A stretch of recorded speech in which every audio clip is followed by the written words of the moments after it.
off and running. Most Smoking going out for the lead. Memphis Cash Queen showing speed. And between horses, Timeless Glory. Izzy's Monster moves up on the outside. No is the early trailer under the wire for the first time. Most Smoking has the lead.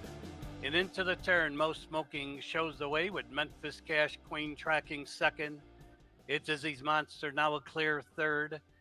Timeless Glory is fourth, and No is fifth after a quarter and 24.99. And they move on to the backstretch. 6 furlongs to go, and Most Smoking has the lead. Most Smoking shows the way with Memphis Cash Queen. Here's Izzy's Monster moving 3 wide. Now there's 3 across the track from the inside out. Most Smoking, Memphis Cash Queen, Izzy's Monster. Now it's a 3-length gap to Timeless Glory. No trails about 7 lengths from the leader. They've got just about a half mile to run. That halftime went in 49.43. Most Smoking holding firm. Izzy's Monster out there in second. Memphis Cash Queen third. It's now 4 back to Timeless Glory. No is the trailer. 3 furlongs out, and it's still Most Smoking the leader. Izzy's Monster now right alongside second. In third, Memphis Cash Queen. Here's Timeless Glory trying to come on fourth. And No will have to come from last to win it as they come off the turn. Most Smoking still has the lead. They've got 3/16 to go, and Most Smoking gets a crack of the whip and draws clear. Izzy's Monster not finishing, trying to re-rally. Memphis Cash Queen coming on again. And then a gap to the others. Timeless Glory and No, a 16th to go. Most Smoking, Memphis Cash Queen coming on. Izzy's Monster still there. Most Smoking through it all. Here's the wire. Most Smoking, I think, held on to win it. Very tight. Most Smoking, Memphis Cash Queen. Good morning, guys. Good morning. Sunday. Happy Sunday. Man, that was a hell of a race right there. And It we get absolutely all of was. these horses again. We get them all again. But will we get the same race shape and dynamic? That's the test, right? Because Most Smoking really kind of stuck one by. Izzy's Monster was supposed to press. And going back, I'm just looking at that race all together. Most Smoking, if anything, stuck away on the front end, also snuck away on the board.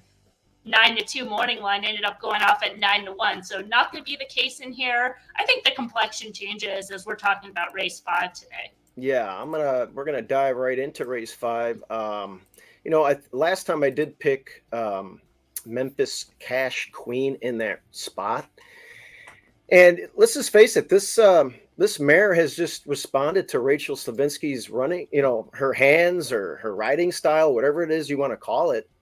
She's getting the best run out of this mare right now. We're getting the weight.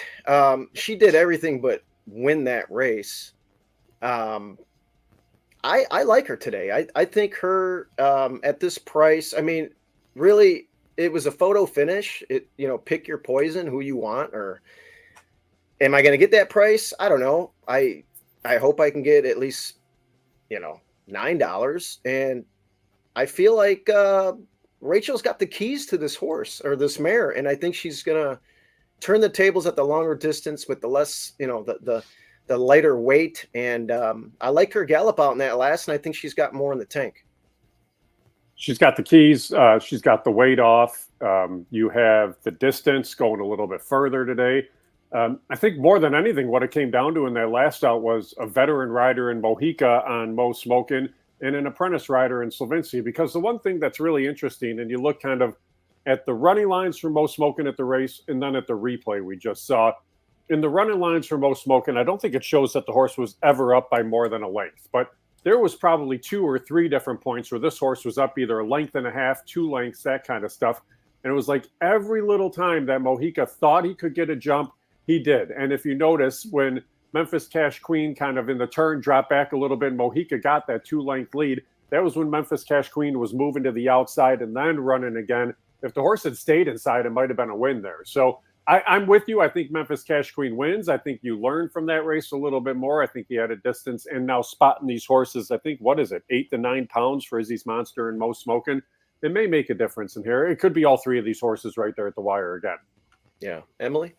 Yeah, I think what's important to also consider going back to that August 18th race is just Izzy's monster altogether. Not only was she kind of projected to be one that was going to push the pace, but she was also heading into the August 18th race peaked in her form cycle. She had the lone flow trip back on June 23rd. And then despite having the perfect trip and getting the win by open lengths on July 21st, still visually, in my opinion, we can go back and rewind the tape because I said this that day, that she had to work hard in order to get the win.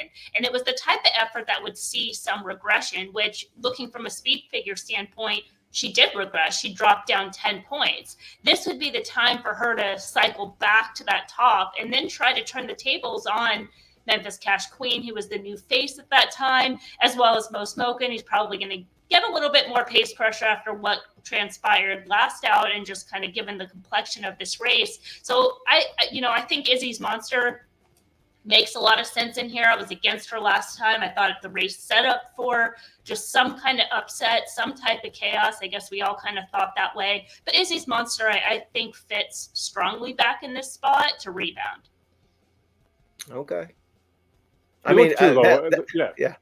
I was going to say the horses that ran 4th and 5th in that last out were No Nanette No and Timeless Glory. I mean, you have No Nanette No back, who probably won't be much of a factor, but when you add in Morning Line News, you add in Dessert First, I think that there's the potential, at least, for a little bit more pace up front, too. And that's something where Dessert First in their last out chased the half in 47 and 4. You're not going to see almost 50 for the half in here. So that probably changes the race complexion quite a bit also. Yeah, Dessert First, I think it's worth a mention. She's kind of one that is maybe just not as fast. So we're going to have to see where she stacks up on class. But she's also kind of coming into it the right way. You mentioned the race last out. The race shape of that was also a 4-horse field, which can take horses out of their natural run style and just kind of makes things a little bit different because there's only 3 other horses and it turns into much more of a rider's race. The distance is still kind of unknown for many of the runners in this field, but at least she has some fitness on her side. She's run well this season and is now second start of the form cycle. Maybe she can kind of sneak in for a little bit. I thought she was a little bit interesting when looking for a price where Cairo Summer and No Nanette No. No Nanette No probably has the most stamina, but are just kind of softer number-wise.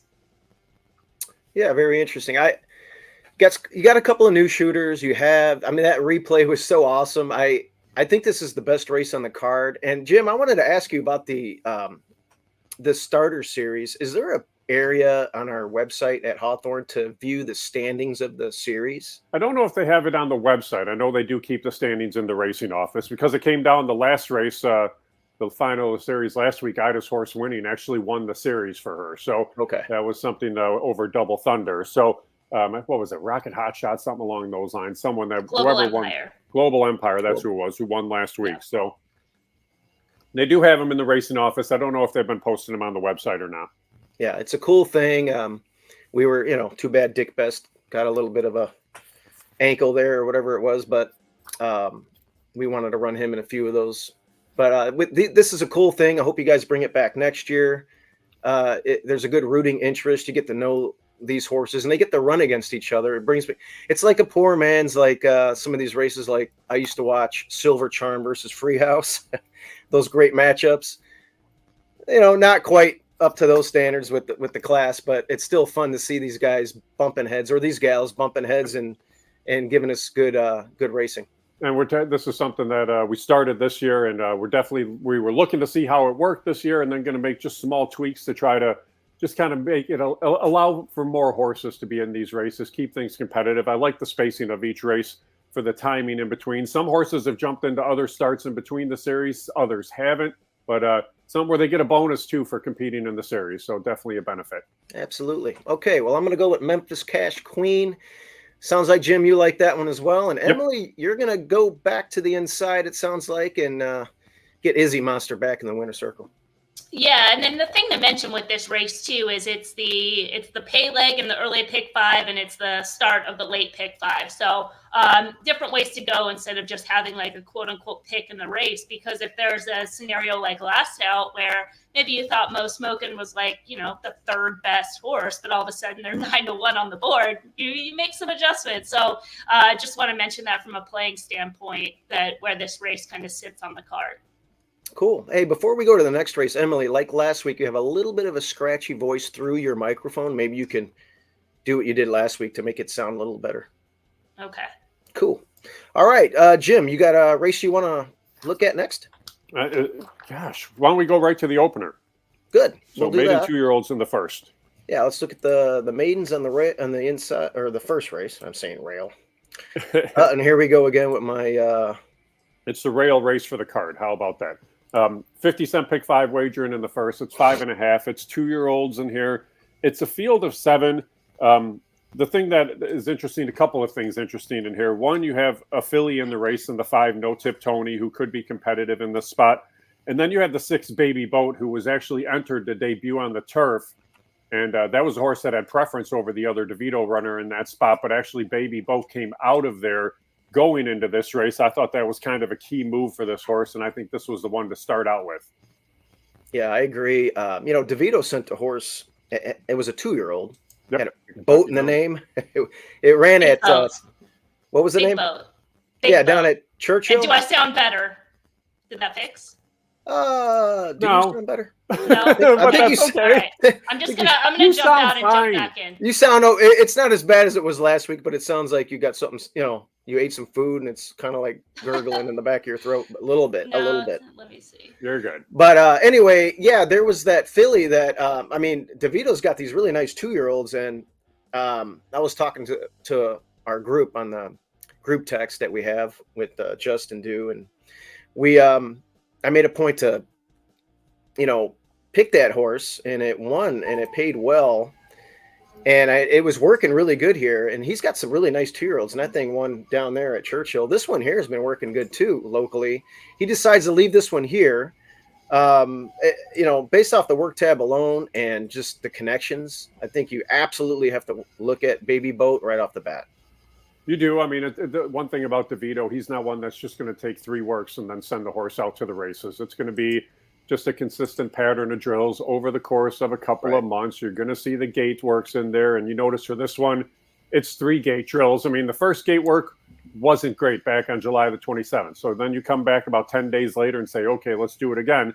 That was better. And then it's like, okay, let's repeat it. And I can tell you that work on August the 17th, really, it was more of a half-mile drill with a gallop out to 5/8.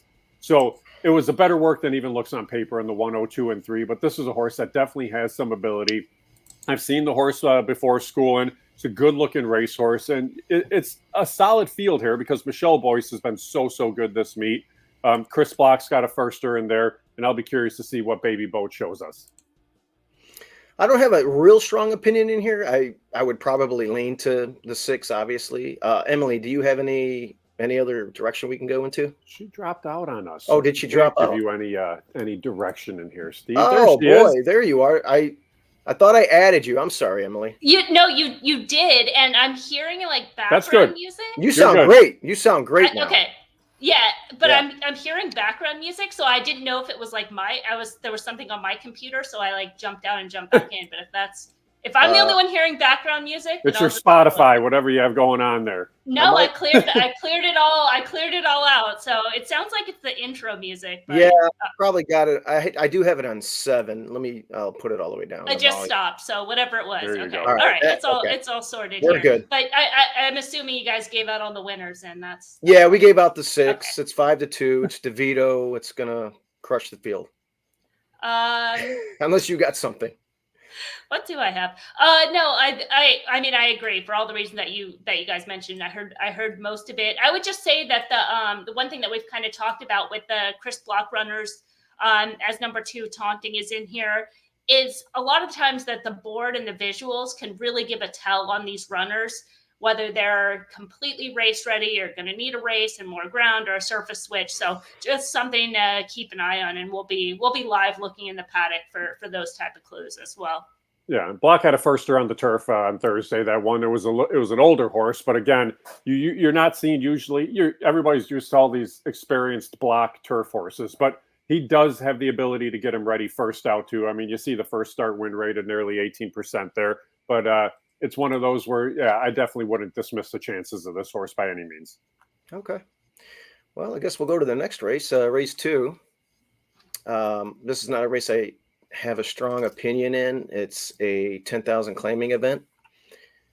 Jim, did you have a direction you wanted to go in here? I thought this was a sneaky race. Stop with that horse right there, and here's the reason why. Okay. And I struggled a little bit with this race only for the fact that you have some good old hard knockers, Bialia, Jeff the Lions in here. We think Code Runner will take some action. Cool Quartet.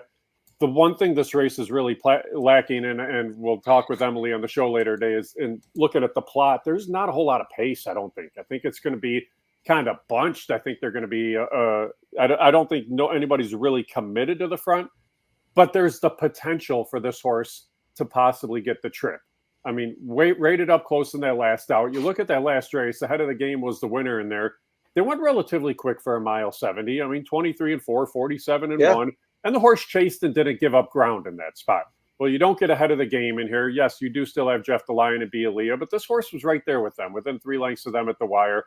I just wouldn't be surprised if they say, hey, we're going to try to put this one on the front end and then maybe see if we can get a half and 48 and change 49 and try to hang around late. And there's a couple different instances of this on today's card where there's not a ton of early pace. But this is one of those where I think at least if you want to take a shot at a little bit of an upset, you can do so. So this was actually where I landed in the second.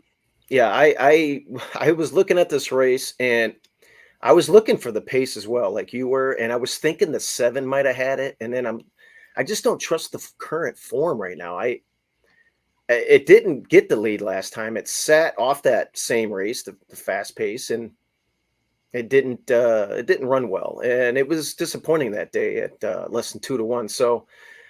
If the 3 could maybe pop the lid today, I think that would be a good strategy, and maybe Reyes can try and wire it. Emily, were you thinking along those lines, or you got something else for us? You know, when I saw Jim's picks, I was like really happy to see that he picked the 3 because this is a horse that I swear to God, I'm being like completely sincere. No, I know because we don't confer at all before we make our selections. Yeah, and the thing is that I feel like I've tried to make a case for Stronger Together like all season long, and I couldn't get to it in this spot. And since I couldn't get to it, I'm glad somebody did and was able to like make the case for it. I think it's good to just defer, different opinions. And I agree. I mean, the pace, talking about the plot, it's a tricky one because you really only have one confirmed front runner, which is the 5, Remember the Main, a horse that's just probably too slow compared to the others in the field, who's the sort of lone confirmed front running type.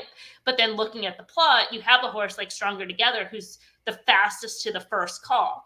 His better races are when he's sitting right off. He's been able to kind of give up the lead when he's up front, but also, again, deeper dive. You look at those races, you compare them to the class where the horse was running, a couple times where he ran off, spaced out the field, just like weird type of scenarios on the front end that you're right. Maybe if they are able to kind of back it down a little bit, that's the key.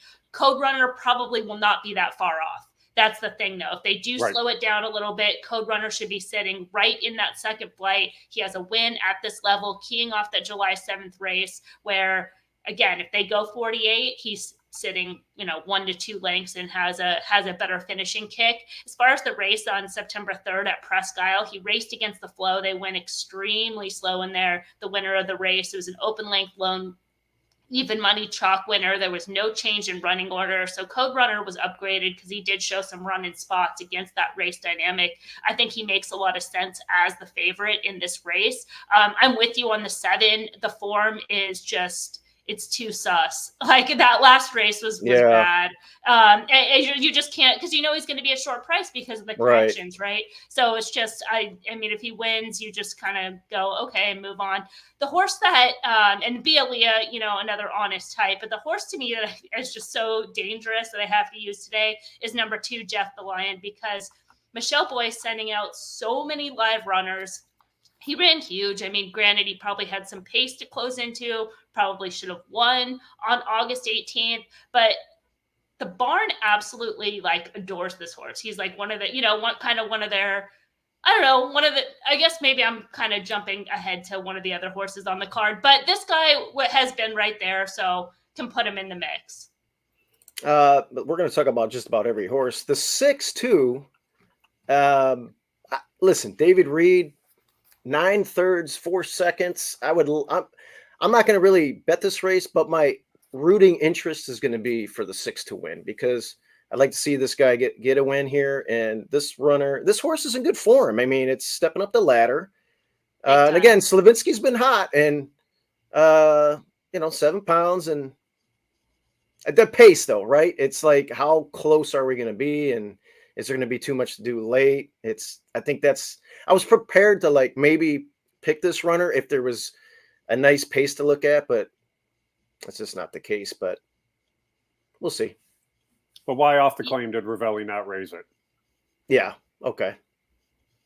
Yeah, and I mean the horse is coming back in 2 weeks, so you're not really expecting anything more than just to hold their form. And today's race par being so much higher, just kind of comparing like the optics figure range of the last race was 72 to 78, which gives like the winning speed figure for the level, and today's is 78 to 83. So it's like the higher side is today's lower side. So it's a pretty significant rise. But it can definitely get a share because all those mentions. He's in form, competitive horse. They're coming back in 2 weeks. It's a completely different class. Right. All right. Well, we spent a lot of time. I know who Emily was talking about, so go to race 8, and it's awesome. Yeah, sorry, I kind of got ahead of myself. The whole sound. Let's go to race 8. Let's do it. These races are never the easiest to fill, and then when they do fill, and then when they fill as competitively as this one did, you get excited because this is a really good race. And I'm sure Emily's probably shocked I did not pick like my favorite racehorse on the grounds either, which you're about to come to in the fourth. Your favorite racehorse is the Illinois bred. Well, that's the one I was talking about, because I think they really are looking for this one to get a win, and he could probably get it. But I'm glad we're talking about this race because I wrote about I put like 3 horses in this race, and they're all like italics, so I don't have a strong pick in this. No, race. You can't. No, it's hard. And I think I probably will when you have live odds, because it's just going to come down to, you can make a case for so many horses, like which one kind of sneaks away on the board. And I think like last out I picked Go Emmy, and he ran a huge race. He ran a huge race that day. If he's 10 to 1, I can make the case in there. I just thought maybe he would be a little bit shorter. I just don't think he was quite good enough to get the win. I thought he was very live and, ran a good race. But again, if he's a good price, I could get there. Cadet Corps makes a lot of sense. Read the Cliff Notes makes a lot of sense. But there's also things that you're like, they don't have to win. Right. I had a wildly tough time making a line on this race. And here's the reason why. Sure. I mean, you start at the inside. Category 10 has been so incredibly consistent all season long. And you can say, okay, that horse is going to be there. But you look at some of the numbers, they're probably not up quite to what you see for some of the others in this field. But you look at every race. I mean, you see 4 to 5, you see 7 to 5. You win at one of the allowance in that last out. You talk about the next 2. Ricky Bobby's 1, 2 in a row, but you really don't know what you're coming at out of those races at Canterbury in a layoff. But again, the figures have been good. Emily just made the case for the 3, Go Emmy, and we'll just kind of scroll through the field if you don't mind before we get to the what my notes here. But look, this horse ran huge in that last out and was 42 to 1. I picked him on top that day because he was coming into the race the right way, had the back numbers that made sense.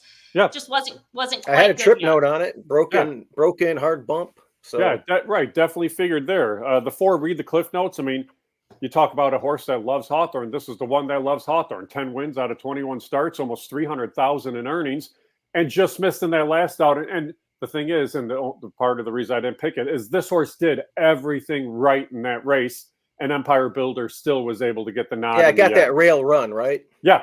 Rail run. Empire Builder drifted a little bit late in that, and Read the Cliff Notes. And it was a head bob more than anything, and this one just got unlucky, but I thought that was the race where they were going to win.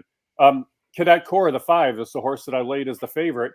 And again, this is a horse where it was more on the consistency of those figures, But Cadet Corps, you almost tend to wonder if this was a horse that by design kept entering in turf races that they were looking at the forecast saying, oh, is this race going to come off? Is this race going to come off? Yep. And you say, but the races are good, but then you look, But okay, it's run fast. So Coaxing is a legit racehorse. Novgorod the Great is a legit racehorse. Right. Firewater Jake in that start 2 back has been pretty good on the Indiana circuit. It's been more consistency there.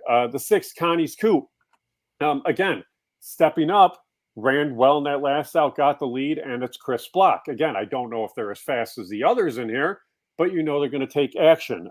The 7 Hearn was probably the one that I said, I don't know if this one can be out of form as fast as others. But then you look at races at Oaklawn earlier in the year, and those speed figures are all very competitive in this field. And it's a horse that you could say, okay, well, if you can get back to those races when Steve Asmussen had the horse, maybe, why not? And then the 8 Nullarbor is another one. It's just probably, it's kind of like Connie's Coop. Probably not as fast as some of the others in here, but then you look, okay, you're committed to the lead.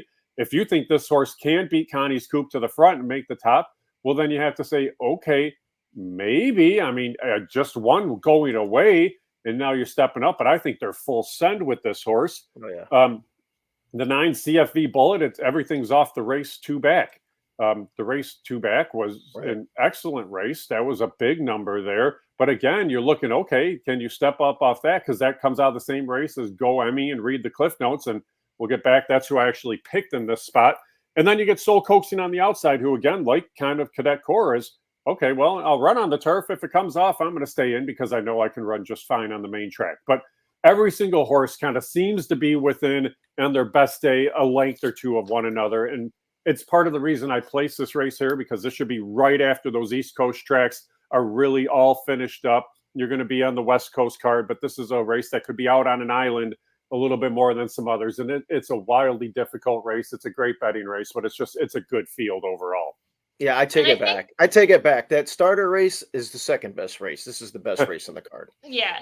I mean, the other thing is, too, is that, you know, as you're going through, you're talking about each horse as an individual, and then you take those pieces and you put it together and you talk about some of those horses that want to be on or near the lead and what that does to a race dynamic with, you know, category 10 on the inside, who's got some tactical speed, and from the rail, he's at least going to have to be pushed into the race, whether you think he's a contender or not, with Coney's Coup, No Arbor, who do... their better running is on or near the lead. Whether they're not good enough, that makes for a contentious pace. And now it comes down to which horse might not necessarily be the best, but ends up getting the best type of stalking trip, right? And so you look at a horse like, you know, you start to look at number 2, Ricky Bobby, right? Who's kind of a closer, and sort of think, okay, well, if they do heat up, he can close. But the races that he's closing into, he's never really had like a fast pace. So looking at the plot, he's like way down in quadrant 4, which is very tough to be a very deep closer on this track. So he could be even further back than what it looks like as a closer in this type of race, where a horse like Go Emmy, read the cliff notes, CFV Bullet, those horses could just get that right kind of stalking trip. Because, you know, CFV Bullet, he's been sitting close to the pace, but again, those are slower paces. That this race being that sun contention where he's coming out of snowflakes, he's going to be kind of sitting in that mid-pack type, you know, trip with, as a square, can get first run and has class. It's extremely competitive, and I think it does come down to trip. So I'm looking more towards those horses that have some finishing ability and class on their side.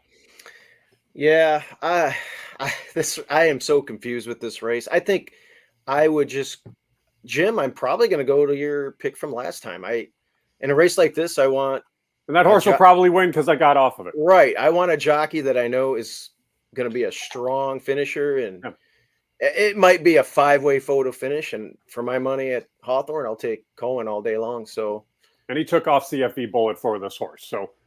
Yeah, I think this horse is very, very well. I know they want to get a win with him. So, yeah. I mean, it's a type of race you probably want to have some coverage in, because there's no real standout. And the owners will give me grief. I've probably picked this horse 10 straight times, and it's one of those where maybe they're saying they're carrying me on their back, and that's why they haven't gotten the win this meet. But It could be definitely sitting on a victory here. He's that He's race. cool. I mean, he's got 2 races this year that are like winning races, right? The Yeah. race that race last out, that's a winning race. I mean, you lose that as a handicap or an owner or a horse, and you're like, I was on the right horse, it just didn't work out. And then the same thing going back to the second start of the year, that Yeah. April 28th race. I mean, he's got 2 winning races, just needs the racing luck. Right. And here's the thing about it too, Steve, which is kind of interesting, is Emily just mentioned those 2 races. The 2 horses he lost to in there were both Armando Hernandez trained horses that both won on the front end, Camp Daddy and Empire Builder. And again, think about the stock that Armando has. Well, now he comes in here with CFV Bullet. I mean, they've done such a good job in the claiming game, getting horses ready, spotting horses.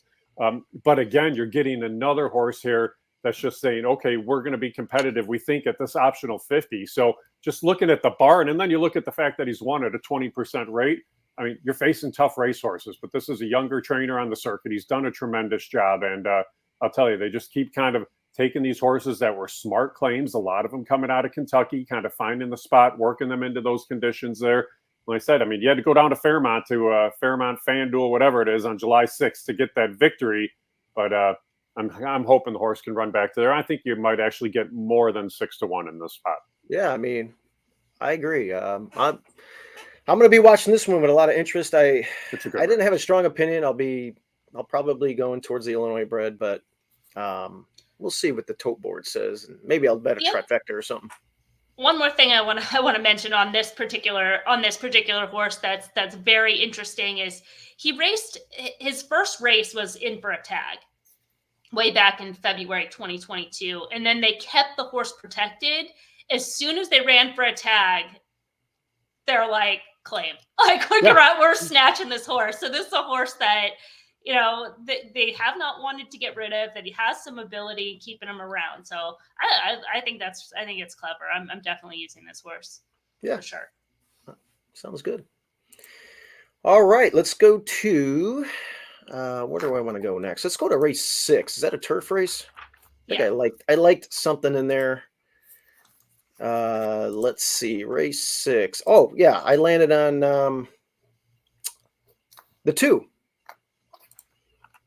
Daytaw Island. Second start as a 3-year-old, off the layoff. Can wire. I was thinking this one was going to be interesting with Centino and DeVito. It's got the race under its belt.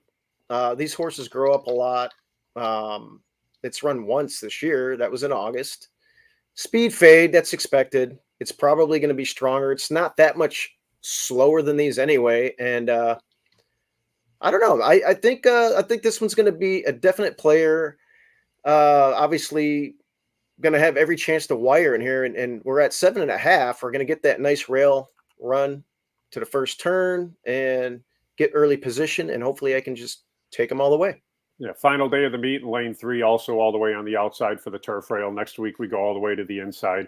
Outside's been a little bit more speed, so definitely worth looking there. Emily, you know what we're looking for in the paddock with this horse, right? Absolutely. The front wraps off. That's right. Something to take a look at. They put the fronts in the last. There was addition of fronts, addition of Lasix, first start at 3, and you kind of saw the outcome there. I mean, shortening up a little bit. I think this is a horse that can be a factor. I picked the 3rd. I would have singled on Deal 'em and Weep in this spot, and you're not going to get any value here. But Chris Block scratched out of the 5.5 on Thursday for this race. I think this is a horse that is. You clearly see it's a much better racehorse on turf. But we know off the lamb earlier on in the meet, Emily and I both like that horse. Crossana came back and won that race on August 25th. Chris Block is having an absolutely incredible meet. And I think this horse is probably a standout to me. But again, it's going to come down to somebody going after Daytaw Island. And that could be a horse like maybe Bah Humbug coming from just outside of this horse or something along those lines. Yeah, go ahead, Emily. Well, as far as Daytaw Island, the front reps for sure seemed kind of like a prep. And, you know, the race out at Tampa wasn't that bad in December. So I think the wraps is going to be a really big tell in here, whether they're going to be live and to turn the tables. And really, Crossana was just so much the horse to beat in that race. I mean, Deal and Weep was in there, ran a good race, but was second tier to the stablemate. So doesn't have to face their stablemate in here. Makes a ton of sense. Has the foundation around 2 turns. You mentioned Bah Humbug. And well, 2 things: the rail and Bah Humbug. So improving with each race. Was off a little bit slow at Ellis Park on debut. Comes right back in 2 weeks from Kentucky Downs, which a lot of times it's so hard to tell intent because some people, you're just taking a shot. It's $170,000 maiden race, for God's sakes, comes back in 2 weeks. And actually I thought the horse ran well because they moved up early to push the pace in there, and they went fast. They went very fast early, very fast late. In that event, big full field, had outside posts in both races, has the fitness on their side. Another move forward is right back in the mix, but was wide that day and wide on debut. And the reason I mention that is because being wide on this turf course where that rail position has been really tough. The other Chris Davis runner that looked very live, that drew the 10 post, was wide throughout and just looked like a complete no-show. And you have to think to some extent being wide played at least some role. Maybe the horse wasn't the best on that day, but things to keep in mind. It does make a big difference. They're going to have to be in the race, but I also wouldn't sleep on number 4. Where's the Wine? Because that last race was really good. That was a very, very, very good effort in that race. Another one that had a far outside post, was wide, was in traffic, lacked room, was finishing really strong. They're going to stretch out, but the debut figure was strong. So a little bit of unknowns, but that last race was good. Another tough race. Yeah, I Deal 'em and Weep. I actually picked that one last time, and we had that trip note in the debut that Throw the Dirt race out. It's a deserving favorite. I agree 100%, and it's going to be the one to beat. The 7, I will note, the turf course at Kentucky Downs was pretty speedy most of the meet, maybe outside of the last day, but pretty much the short meet, it was front runners were doing really well, and it didn't have the greatest posts. It tried to press in that last one. It was quick, and so horses that got the front were really, I mean, that horse was 83 to 1. That's a big purse. They're all stake races. Everything's royally bred when you go out there. So I would expect that one to do well. I am a little bit worried about Go ahead. While you're talking about that, the one thing that I'll mention is the horse that finished 6th, 6th, Rashmi. That horse came back yesterday and crushed at Woodbine. I see won that. by 10 lengths. And a little bit bittersweet. I wrote about the horse yesterday, but played that horse really big at Kentucky Downs in the Hawthorne pool party. Yep. So wah on that day. But I mean, that horse came back and absolutely dominated. But I like your little sound effect there. That was great, Emily. Thank you. The one thing too that was interesting when we entered for this race, because this was a race that was brought back when we entered for it on the 12th, there were only 5 in there. And then all of a sudden you wait a few more days and Catalano jumps in with Where's the Wine?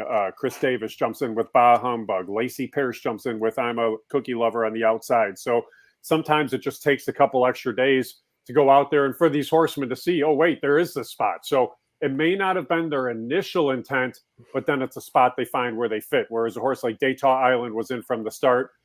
Deal 'em and Weep wanted this race originally, and then when it didn't go, they entered in the 5.5 where there were 2 blocks, and the other block, who was a firster, was the one that won rather impressively in there. And Deal 'em and Weep is the one that really wanted 2 turns. So just when we talk about intent, you definitely have to look at kind of horses that were looking at this first time through and horses that just kind of found it as a spot. Yeah, it's going to be a fun race. We'll see what happens. All right, the next race. Let's dive into. Race Emily, 4. You got one you want to pick? Yes, race 4.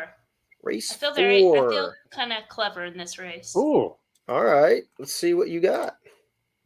I'm making a case for number 3, Boise. Number 3, Boise. All right. Let's hear it. So the horse is looking at those most recent running lines, you can just kind of see there's like an every other pattern going on, and he's going to come back in off a 43-day freshening. A lot of those recent races too are at the sprint distance, but does have a win around 2 turns. That April 20th race, pretty solid race, all things considered. They went fast early, fast late, and a good effort. And it was kind of, you can kind of look and say, oh, maybe he's a sprinter. And I think that's probably why the horse will get overlooked. But going all the way back in his career, he was in stakes races out in California around 2 turns. So that's just kind of shows intent that they thought this horse was a horse that wanted to go longer right from the jump. So I think this horse has stamina, has some tactical speed, but not a need the lead type, has been able to be versatile, can sit from off horses, come off the pace. I think there's some things to like. Santos is aboard. Santos is riding excellent, especially when they're on some live horses that are a little bit under the radar. And I think that checks the boxes on this horse. Okay. Well, for me, I think that, I mean, it's pretty obvious and probably not a value pick or anything, but Jim just rattled off all the great horses that the 7's been running against, and we're getting some class relief. Now, are we getting class relief because maybe it's just needs class relief? They want to put it up for sale and get rid of it? Or, I mean, they claimed it for a nickel. So I think they're just coming back and getting reality here. If it runs that race from June 2nd, it's going to have every opportunity to win here. At 7-2 for a $9 horse, I would love to have that. And I'll have, a pretty good win bet on this 7 horse if I get that price. Yeah, this is a tough race. It was one of those two where trainer John Herron's kind of been going in waves this year. Early on in the year, he had a tremendous start to the year. I mean, he's winning with horses that he claimed in stakes races at Oaklawn and all that, was doing really well. And then things have hit a lull for probably about the last month. And then when when that happens, I mean, we're human. You start looking, saying, "Oh my gosh, I got to start winning some races," and that. And then the horses are slowly starting to go back the other way. And this could have been one that was just more or less spotted for that reason, to say, hey, I need to get a victory. I need to get some confidence in that. Hopefully I can slide things by and maybe go by and grab a victory and not get claimed. You never know. But yeah, this is a very logical racehorse in here. The horse does have ability. There was nobody that I loved in this spot. I did decide I was not going to pick Kozan's Success on top on the inside, only for the fact that horse always takes a ton of action. Right. And almost always seems to disappoint. So yeah, this horse is a very legitimate racehorse. Yeah. Okay. Yeah, I mean, going back, I know we were very confused when this horse ran for 5,000 back on June 2nd, because he had run in those optional 50s and ran, even though finished off the board on the turf race, but that April 28th race, I mean, that race was awesome. That was a really good race from this horse. And so then they run on the turf, and then all of a sudden they run for 5, and you're like, something, and he should have won. He ran like a winning race that day, broke slow, but that was just such a weird drop. They were probably looking for the win, knew they were going to get claimed. And then the form has been kind of downhill since. Definitely could rebound, but there was definitely some reason to kind of have some pause as far as I do have pause. I think I just look at the company lines there, and I'm like, the Indiana race, there was a horse in there that did win next out further down. When you see Cadet Corps and Novagod the Great and whoever else we've been talking about today in these company lines, I think they just want to get out. And I mean, 7-2, if it gets pounded, I won't play it. But if I get 7-2, I'll play the horse. But you're right. And you might get a little bit of value just because of some of those on the inside. Because yeah, exactly. All right. Let's go to race 3 to the inside. There's a horse in here this race was so hard, but yeah, I took a shot here too. I actually, and I was hoping, Jim, when I first saw this, I was hoping that the 5, the morning line would be much higher. I was hoping you would make this like 12 to 15 to 1, but look at the field. I know. Yeah. Well, and he's coming out of better races. Like anything. Yeah. No, Jim did right. I think he got that one right. So, money agent for Manny Perez And Manny, he likes to throw all those little, like with the 2-year-olds, he'll do 2 furlong works, and this one has had a steady string of like 3 panel works, and he's like, I'll just throw it in a race off of a little bit of a layoff. Let's get it ready here. And yeah, that race, whatever, it showed a little bit of interest early. There was a horse that got away, and whatever, it ran 5th, but I think second off the little layoff here, with the bug on there, I think this one can turn the tables and run a lot better today. And we'll see. Maybe I can get a overlay on the morning line. I picked this horse as well. I think he's well spotted in here. They were 3-1 last out at the similar level, and that wasn't the best ride. He was on hold, rating wide behind the first flight. The front runner ended up coming back to the field. They went pretty solid for the level as far as the fractions of that race. And prior to that, he had run the other 2 races back in May and June were much higher race par. And again, he was up close to fast paces. He was competitive in the races back in April. And those races in April are a similar race par to today, even though it's a lower maiden claiming tag ever so slightly. But even his races last year are consistently faster. Just finds everything together. Second off the layoff, makes a lot of sense. What do you guys make of the Illinois bred Tiger Attack off of, it's 9-5, off the numbers? I guess you have to make it the morning line favorite. it was a tough race to make a line on, but yeah, probably the most consistent figures wise, aside from the 6 captain's flag. But I kind of thought bettors were going to look at it and say, okay, well, you've been running maiden allowance. You've had a couple races where you showed some signs of life. Now all of a sudden you're dropping in for 10, but you're still running for the 15 being Illinois bred to protect the horse a little bit. You pick up a bug who's been riding well. And that was the reason that I put this horse as the favorite. I ended up picking the horse third. I think running style works against this horse because there's really not a whole lot of pace to me in this race either. It was one of those that I thought maybe clunks up for 3rd or 4th in this spot. But I actually went to the 1, My Last Escapade in here. But okay. I can see that for sure. Absolutely. Look at the 2 races for this horse. This is an Illinois bred where, okay, Mike Slager only has a handful of horses, but Mike Slager's record on the meet actually isn't too bad. 14 starts, half those horses have hit the board. He has a win. My Last Escapade, look at the races they're coming out of. Find a Way's a legitimate racehorse. You have Willie Bird, and yes, Willie Bird beat them quite easily in that debut. But again, Willie Bird was a solid starter from the Ravelli barn, who is coming back in an allowance race actually on Thursday. But you get My Last Escapade here, who actually chased rather closely to some legitimate racehorses. Right. And now all of a sudden you're like, okay, we're dropping from open maiden allowance in for 10. Yeah, we'll run for the 15 as well. And you're stretching out in a race that really, maybe Money Agent shows a little bit of speed, but there's not a ton of pace. This is another one they could go very slowly up front. I'm hoping Uriel Lopez is assertive out there and says, I'm going to take advantage of the rail and go. But if he does, I could see this horse maybe hanging around late. This could be one where a lot of horses are staggering in the lane and somebody just out staggers somebody else to the wire too.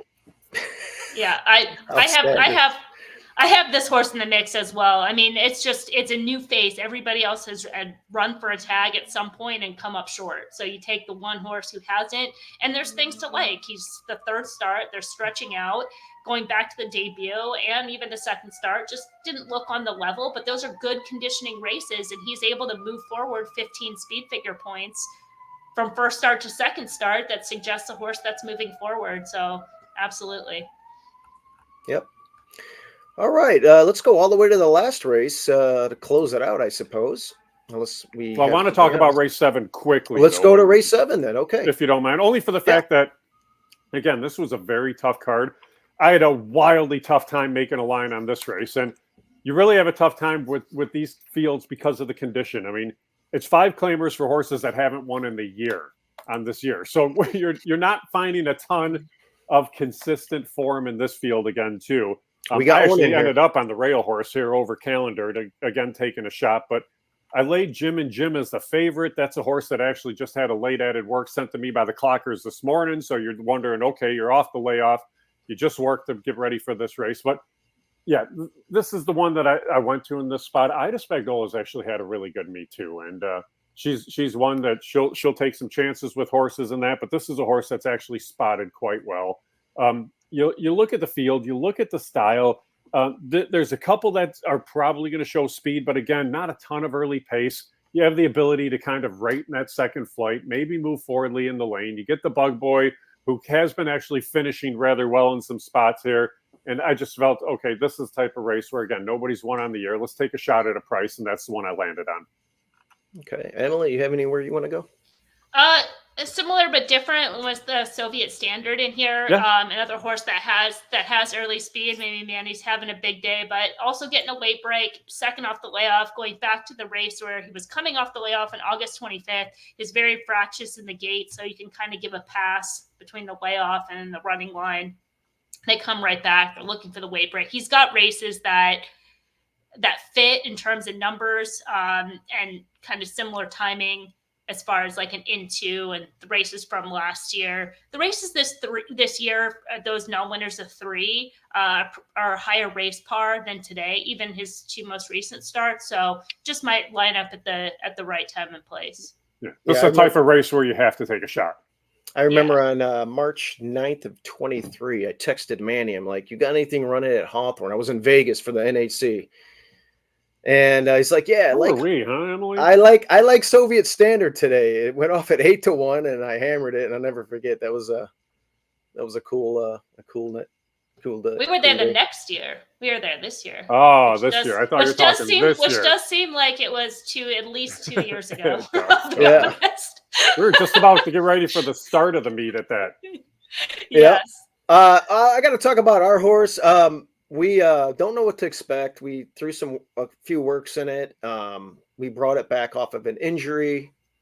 Who knows? Who knows what it'll do? The dirt race is something that, it got hurt in that race. And could it run on dirt? We don't, it's training okay on dirt, but we don't know when the running starts. Is it going to be able to run on dirt? It has some good synthetic form. So it's a wait and see. We'll see what the 6 does here. And the distance kind of concerned me more than the dirt itself. Right. Because he showed early, good gate speed in the November 17th race. So it wasn't like the horse was like climbing over the surface early. It just, he was in it until he wasn't. But I did want to ask you, because we won't talk before Thursday, but on Thursday you have a couple horses that are coming in off layoffs. Yeah, we got 4 running from Golden Gate, and they're they're both horses coming off layoffs, but they're some decent horses. Yeah, we have who do we got running? We have Vaniski in the 1 hole. We like him a lot. Midnight Special, he's doing good.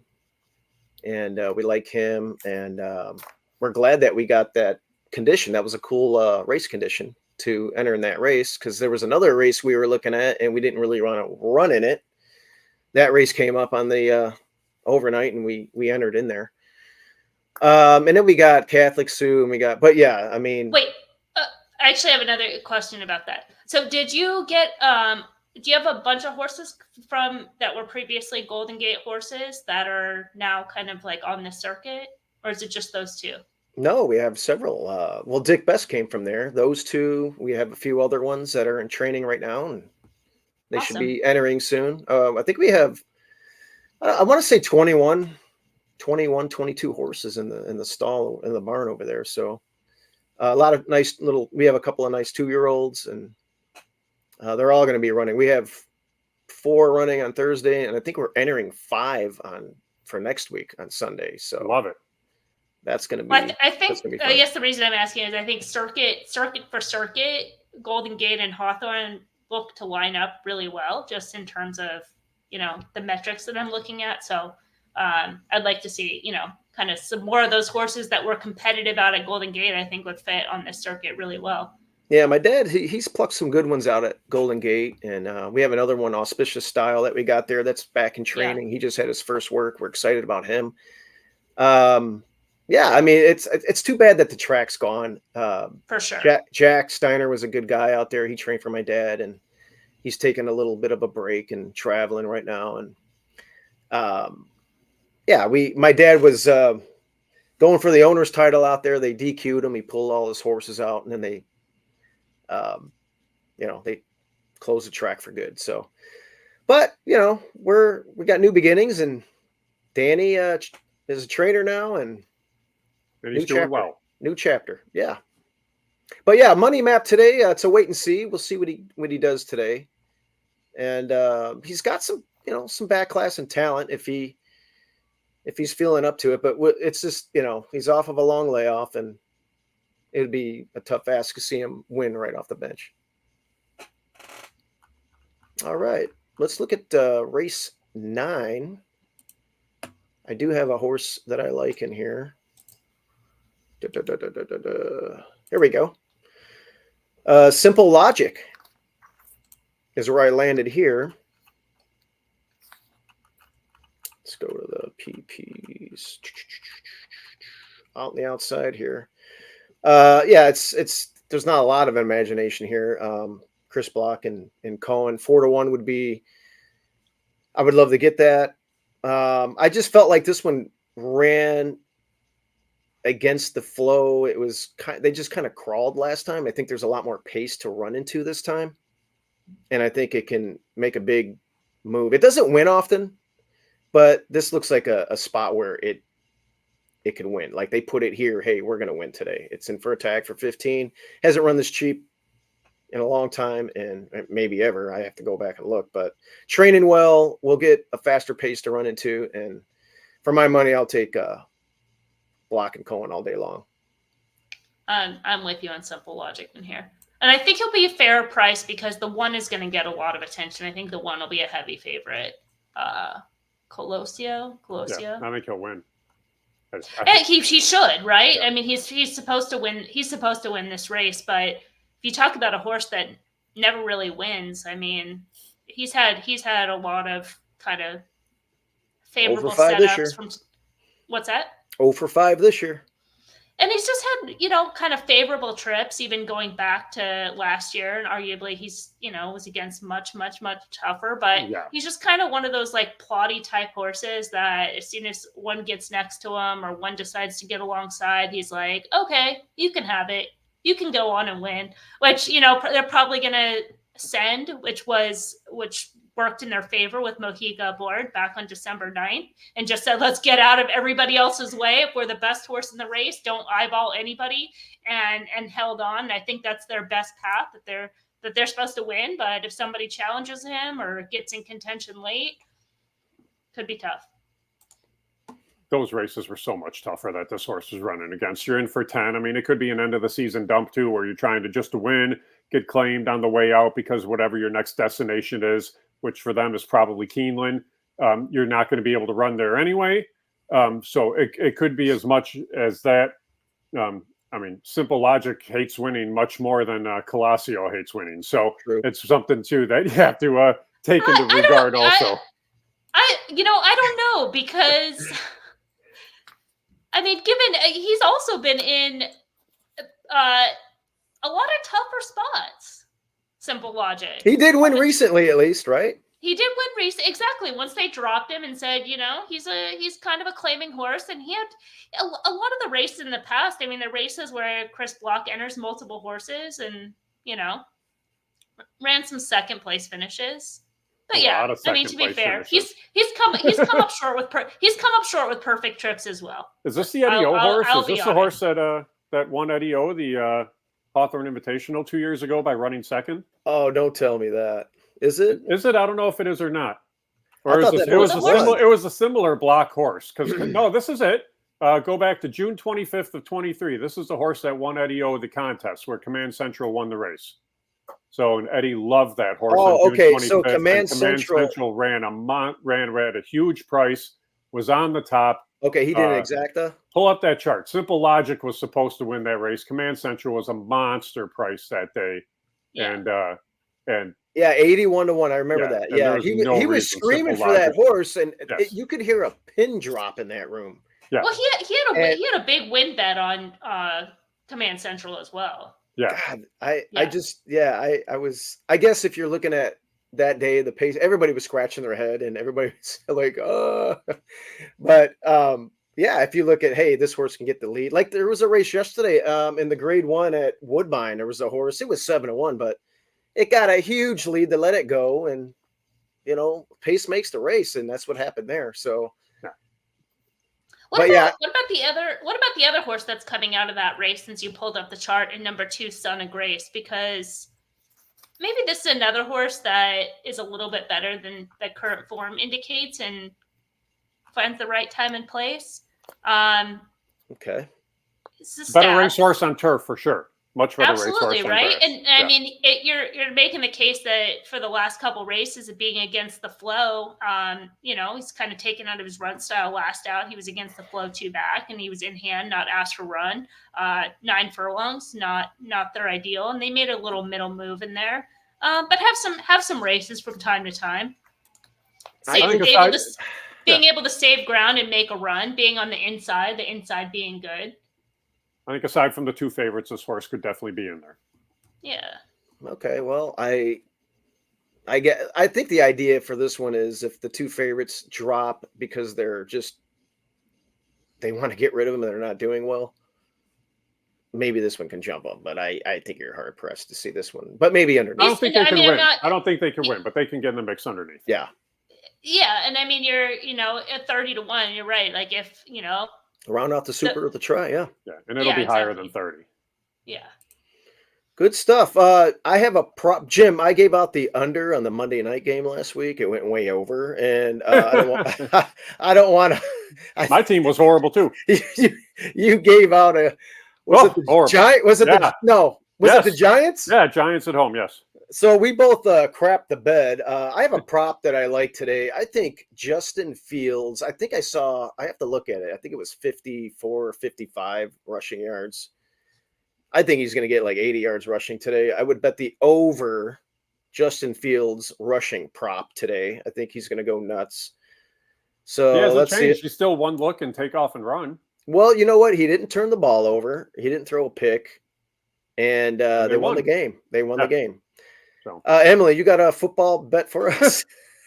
I'm like, I don't know what you're talking about, but I think I dated a Justin Fields once. That's about as close. Are you serious? Yes, nice job, Emily. I don't know. Could be the same guy. Who knows? I don't know about that. Sunday Night Football, 6.5 in the NFL is a big number. The Bears' defense is really good. It is. Caleb Williams should improve. The key thing last week, they didn't turn the ball over on offense. And right. I think it's going to be a good game plan. I think it should be a good game. Could be a 1-score game or a backdoor cover. Of course, I'll cheer for the Bears, but 6.5 is a big number in the NFL. The backdoor sounds good. So, yeah, Emily, what that is, if your team's getting crushed and the Bears get a late TD, they cover the spread late. That's a backdoor cover. That's good. Yeah. All right. I'll be at Hawthorne today. I'll be watching some football.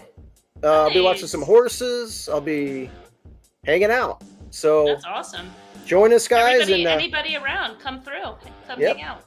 Come hang out at Hawthorne. Guys, it's been a pleasure. Next week, we're entering a lot of horses. We'll have a lot of family horses to talk about next Sunday. Cool. See you guys later. See ya. All right. See ya. Bye-bye.